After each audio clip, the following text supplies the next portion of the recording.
Halo. Sebelum kita mulai video ini, buat kamu yang mau beli rumah, tanah, apartemen, gedung, kamu harus banget main ke website Cerita Rumah Bandung. Di sini kamu bisa cek list properti yang keren-keren banget. Pokoknya kamu scroll aja sampai nemu properti yang cocok buat kamu.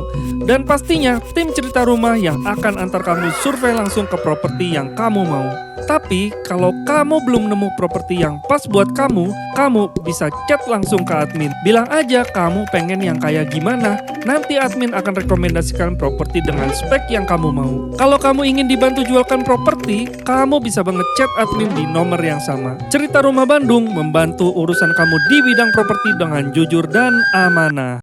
Di awal tahun 2025, saya dan istri memutuskan untuk pindah ke desa. Jadi kami memutuskan untuk beli rumah di desa. Lah, kenapa? Ya kenapa enggak? Kan sekarang hidup di desa udah gak beda-beda jauh sama hidup di kota. Internet udah ke-cover. Jadi mau belajar online bisa. Mau pesan makanan bisa pakai GoFood. Kurir online? Udah masuk ke desa. Di desa akses kesehatan itu juga udah gak kalah sama di kota. Dan yang pasti biaya hidup jauh lebih murah. Jadi ya kenapa enggak? Tapi ternyata beli rumah di desa tidak semudah yang saya bayangkan. Kamu mau tahu masalahnya? Nah, ini yang akan saya bahas di video kali ini. Oke, masalah yang pertama. Kalau kamu cari rumah di marketplace, rumah yang dijual di desa itu tidak lebih banyak dari rumah yang dijual di kota. Karena pemilik rumah nggak ngiklan. Jadi kebiasaan di sana, rumah yang dijual itu ditawarkan kepada penduduk setempat saja. Kebanyakan cara menjualnya adalah dari mulut ke mulut. Paling banter ya pasang spanduk. Jadi kalau kamu mau cari rumah yang cocok, kamu harus survei langsung ke lokasi. Ya kalau di online banter-banternya itu di Facebook Marketplace. Kalau kamu cari di rumah 123, di Pinhome, Lamudi, itu dikit banget yang di list di sana.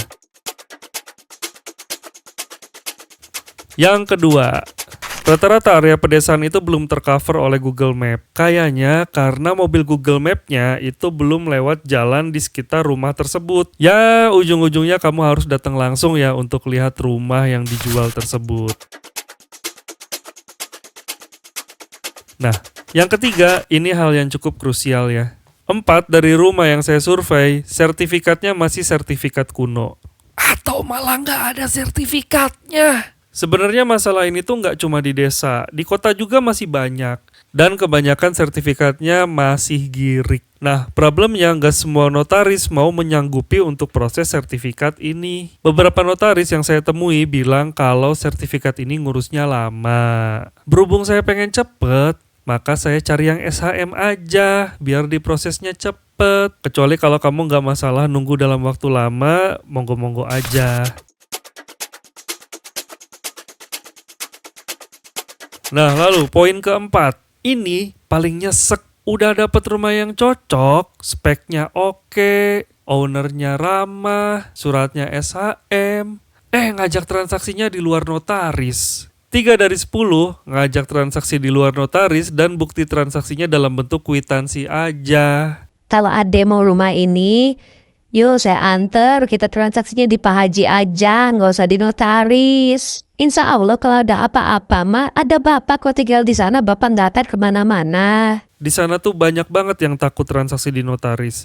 Jadi banyak cerita, hari ini sertifikatnya diserahin di notaris, nggak lama sertifikatnya tuh udah ada di bank. Gosip kayak gini tuh udah kemana-mana ya. Nggak cuma di pedesaan aja, kadang di kota juga banyak yang kejadian kayak gini. Dan juga salah satunya adalah pajak di notaris yang mereka nilai cukup tinggi. Jadi yang saya lakukan adalah saya cari rumah lain yang ownernya bersedia untuk transaksi di notaris. Karena bagi saya transaksi rumah yang sah hanya terjadi di notaris saja.